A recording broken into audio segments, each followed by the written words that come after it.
Hello, hello friends and welcome back to the channel. तो जी स्वागत है आपका एक नई वीडियो के साथ। तो यहाँ पे मैं स्कूल से आई और यहाँ पे मुझे ये मिली रंगोली बनी हुई। तो मतलब ये फूल से बनाई थी बच्चों ने और फूल रखे हुए थे, पता नहीं कहाँ से मिले और वहाँ से फूल लेके इन्होंने इतनी अच्छी रंगोली बनाई। तो मैंने सोचा कि आप लोग के साथ शेयर कर लेती हूँ और बड़ी अच्छे तरीके से बनाई है। देखो कितनी सुंदर तरीके से। और इन्होंने ना मतलब फूल पहले ऐसे इकट्ठा किए, उसके बाद इसमें गैप दे दे के इस तरीके से बनाई, तो बड़ी प्यारी लग रही थी। तो बस लगा कि आप लोगों के साथ भी शेयर कर लेती हूँ। तो बीच में गुलाब के फूल था और साइड में ना ये पीले वाले गेंदे के फूल थे और उस तरीके से बनाई थी। तो जी अच्छी लग रही थी, बहुत प्यारी लग रही थी। चलिए अभी यहाँ पे जो है ना मैं घी जमा के मतलब दूध जमाया हुआ था मैंने, मलाई खट्टी हो गई थी और बस वो मुझे घी निकालना था और फ्रिज में रखा हुआ था ये। फिर थोड़ी देर के लिए मतलब रूम टेम्परेचर पर करने के लिए मैंने इसको बाहर रख दिया था और अभी इसमें थोड़ा-सा गर्म पानी डाला और फिर इसके बाद इसको चलाया तो ऑटोमेटिकली घी जो है ना निकल के आ गया था। तो इसमें ज़्यादा टाइम मुझे नहीं लगा और घी जो है ना मैं ऐसे इस तरीके से इसे निकाल दूँगी और पकाना मुझे अभी नहीं है क्योंकि मैं इसको रखने वाली हूँ। अभी इतना ही और हो जाएगा तब मैं एक साथ मिलके इसको पकाऊँगी। एक्चुअली क्या है ना, एक बार का घी इतना अच्छे से नहीं निकल पाता है, अगर 2 बार का आप इकट्ठा कर लेंगे तो काफ़ी सही रहेगा। अभी देखिए इसमें छाई आ गई है, जैसे मैंने घी निकाला है ना तो बाउल में नीचे छाई आ गई है। तो मैं इसको एक बार और छान दूँगी अच्छे से। और घी जो है ना एक बार में निकलना होता है, जितना उतना निकल जाता है, बाकी ज़्यादा वो नहीं करना चाहिए क्योंकि इसके बाद से नहीं निकलता है। इसके बाद अगर हम ग्राइंडर इसमें चलाएँगे भी ना तो बिल्कुल उस तरीके से नहीं निकल पाएगा। देखो छाई हो गई थी नीचे, तो मैंने इसको इस तरीके से झटक दिया है और अब छाई निकल गई है, बाकी इसमें घी रह गया है।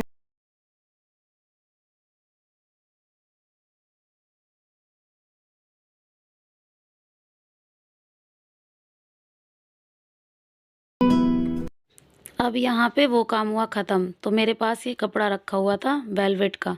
तो ये सूट था मेरा पहले और उसी के ऊपर का जो स्टॉल अब आ रहे हैं ना, उसी के साथ का ये स्टॉल था। अब ये सूट तो रिटायर हो गया था, तो इसमें मैं सोच रही थी कि उर्वी का एक कुर्ता सा बना दूँ, जो मतलब पोनी स्लीव्स का बन जाए। तो उसका मन हो रहा है पहनने का, तो मतलब बोल रही है बार-बार पहनने के लिए, तो मैंने सोचा बना देती हूँ। तो बस मैं उसकी कटिंग करने बैठ गई थी यहाँ पे। और आजकल जो है ना बच्चों की ऑनलाइन क्लासेस चल रही हैं, तो ये होता है कि काफ़ी ज़्यादा बोर भी हो जाते हैं कई बार घर में।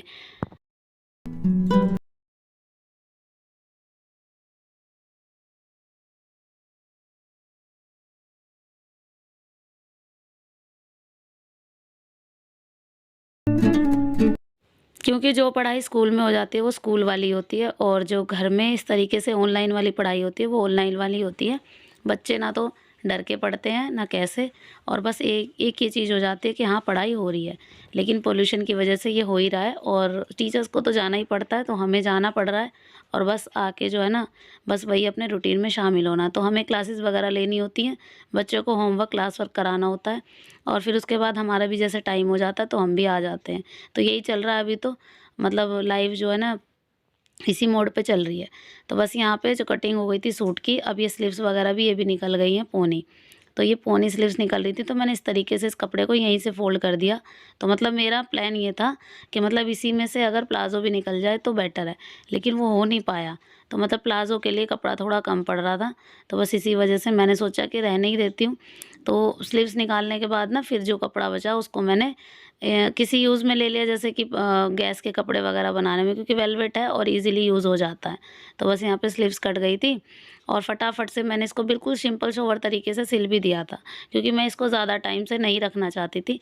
मैं ये सोच रही थी बस ये जैसे-तैसे बन जाए, फिर यही हो जाएगा कि हाँ रखा है तो रखा ही रह जाएगा, फिर इसका मुहूर्त जो है पता नहीं कब आएगा। तो बस यहाँ पे छोटा गला कटिंग किया है मैंने, क्योंकि बच्चे का सूट है तो ज़्यादा बड़ा गला इसमें ठीक नहीं है। तो बस आगे पीछे के गले वगैरह सब कटिंग कर दिए थे। सारी चीज़ें एक साथ कटिंग करने के बाद मैंने इसके गले वगैरह बना भी दिए।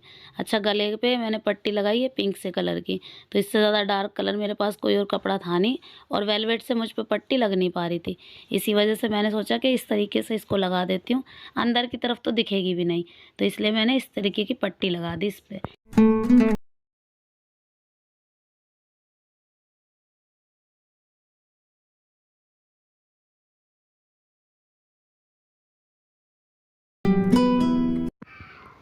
और बस यहाँ पे फटाफट से मैंने इसकी फ़िटिंग लगाई और बाजू वगैरह चढ़ गई थी और फ़िटिंग लगाने के बाद सूट रेडी हो गया था।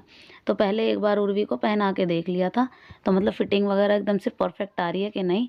उसके बाद ही मैंने इसको जो है ना, इसके चाक वगैरह फ़ोल्ड किए थे, क्योंकि फिर यही हो जाता है कि खोलना पड़ता है। तो बस यहाँ पे मैं पैर वाली मशीन से नहीं सिल रही हूँ आज, क्योंकि जो वेलवेट का जो कपड़ा है ना, वो मेरी इसी मशीन पे सेट है। मतलब कि इस पे मुझे सुई बदलनी नहीं पड़ेगी और इस पे ये ईज़िली चल रही थी। और अगर मैं उस पे चलाती तो उसके लिए मुझे सुई चलानी पड़ती अलग से। तो उस मतलब सुई अलग ही आती है इसकी, वेलवेट के कपड़े के लिए सुई अलग ही आती है। 12 नंबर की सुई चलती है इस पे। और ये वाली मशीन जो है ना, ये पूरे मतलब हर कपड़े पे सेट है, क्योंकि ये जो है ना, शादी से पहले के घर की मशीन है। ये हर कपड़े पे चल जाती है। तो ज़्यादा टाइम नहीं लगा, वैसे भी मुझसे जो है ना पैर की मशीन नहीं चलाई जा रही थी अभी, इसी वजह से मैंने फटाफट से हाथ वाली मशीन से इसको सिल दिया और ज़्यादा टाइम भी नहीं लगा मुझे, 15 से 20 मिनट लगे। सूट जो है ना रेडी हो गया था बिल्कुल।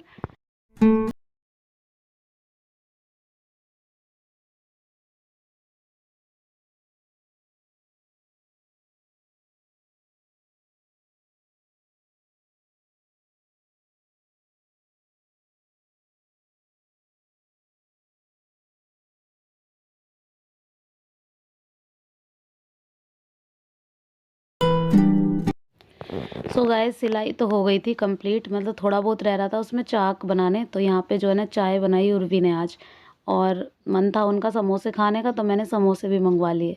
ऐसे मौसम में ये सब चीज़ें खाई जाती हैं। तो चाय इस तरीके से बनाई है उर्वी ने, और अच्छी बनाई है, मतलब बढ़िया बना लेती है अब तो, कोई मतलब परफेक्ट आ गई चाय बनानी। तो बस यहाँ पे जो है ना हम अपना कर रहे थे चाय नाश्ता। चाय नाश्ता करने के बाद सूट रेडी किया मैंने, इस तरीके से सूट रेडी हुआ है, ये देखो। अब यहाँ पे बिल्कुल एकदम से, वैसे तो कोई दिक्कत नहीं थी, लेकिन नीचे की तरफ मेरे पास ये लेस पड़ी हुई थी, ये मैंने लगा दी। तो इस तरीके से मतलब उर्वी बोल रही थी लगा दो ये लेस। अगर मेरे पास ज़्यादा होती तो मैं ये डबल लेयर में लगाती, लेकिन मेरे पास ये ख़त्म हो रखी थी लेस, और थी नहीं। तो बस इस तरीके का बिल्कुल सिंपल सोवर सूट बनाया मैंने इसके लिए। तो चलिए, अभी हो गया था डिनर का टाइम, रात मतलब शाम के बज गए थे करीब 6। तो बस यहाँ पे मैं लग गई थी डिनर में अपने, और यहाँ पे मेरे को बनानी थी आज सोयाबीन चाप की सब्ज़ी। तो ये फरमाइश हो रही थी बच्चों की कई दिनों से, और मैं हमेशा डिले करी जा रही थी कि मतलब आजकल तो आज मैंने सोचा कि चलो कर देती हूँ फरमाइश पूरी। तो आजकल क्या होता है ना कि जैसे मुझे सुबह जल्दी जाना होता है और इनको बच्चे नहीं जा रहे हैं, तो इस वजह से ज़्यादा जल्दबाजी नहीं होती है। तो हम लोग तो इस सब्ज़ी से भी काम अपना चला लेते हैं, मतलब अगर लेफ़्ट ओवर सब्ज़ी होती है रात वाली, तो हम उसे ले जाते हैं, क्योंकि सर्दियों का टाइम है और सुबह वाली वो जल्दी वाली बात नहीं होती, जैसे सब्ज़ी के लिए स्पेशली मुझे उठना पड़े।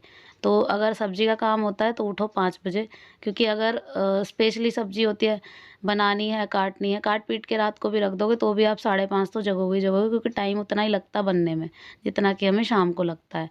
तो और उसके बाद फिर अगर ये सब्ज़ी बनी हुई होती है तो ये होता है कि रोटियां सेकनी होती हैं।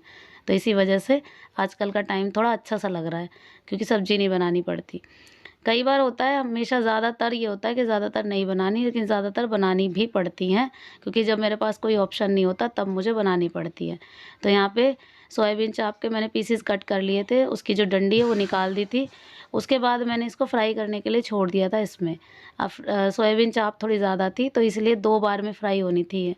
अब एक बार की तो मैंने इसमें डाल दी थी, और जब तक ये फ्राई होंगी तब तक मैंने अपना मसाला रेडी करना है, मतलब साइड में दूसरे वाले बर्नल पे मुझे अपना मसाला रेडी करना है, लहसुन, प्याज, टमाटर, इन सब का, जो मतलब ग्रेवी के लिए रेडी होता है।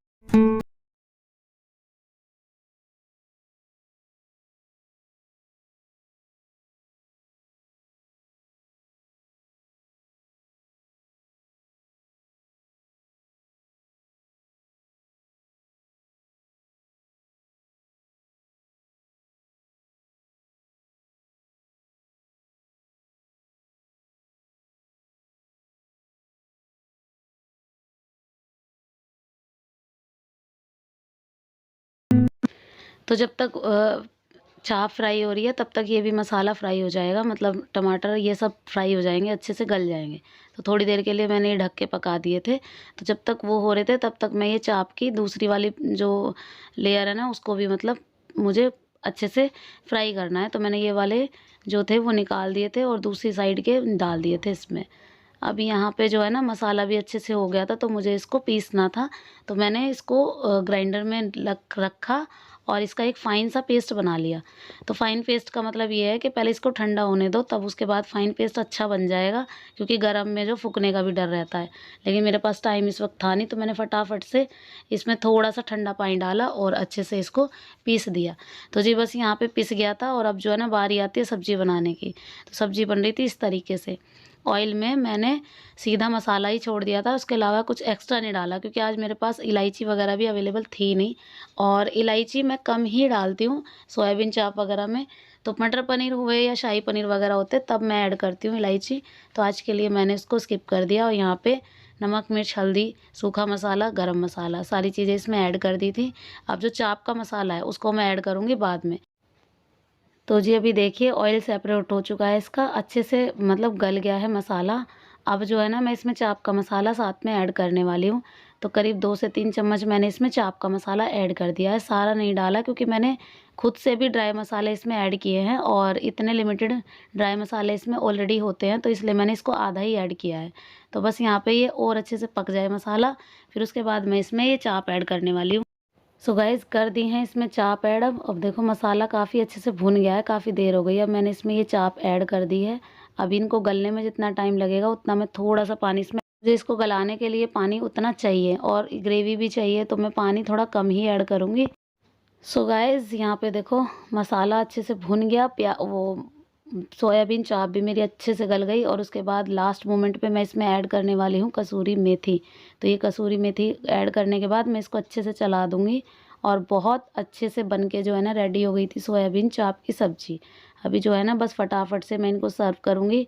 और इसी बीच जब तक ये चाप की सब्ज़ी बन रही थी तब मैंने रोटियाँ अपनी फटाफट से सेक ली थी। तो मैं और बच्चे हम खाने वाले हैं चाप की सब्ज़ी। तो क्योंकि अभी ये आए नहीं हैं, तो हम फ़िलहाल जो है ना अपने लिए सर्व करेंगे। और यहाँ देखो इसकी ग्रेवी मतलब कंसिस्टेंसी बहुत अच्छी बनी है इसकी, बहुत टेस्टी बनी। उसके बाद हमने खाया गाजर का हलवा। तो मतलब ये लेकर आए थे बाहर से मार्केट से ही गाजर का हलवा। पता है क्या, मन था मेरा खाने का, तो इसलिए। और वैसे भी है ना एक अच्छी चीज़ हो गई कि खाने के बाद कुछ मीठा हो ही गया। तो यहाँ पे जो है ना गाजर का हलवा आया था हम सबके लिए और हम सब ने एंजॉय किया। सो कैसा लगा आपको आज का वीडियो? पसंद आया हो ना किसी भी वजह से तो लाइक किए बिना मत जाना। चैनल पर नए हैं तो प्लीज़ चैनल को भी सब्सक्राइब कर देना। मिलती हूँ नेक्स्ट वीडियो में। Till then bye bye and take care.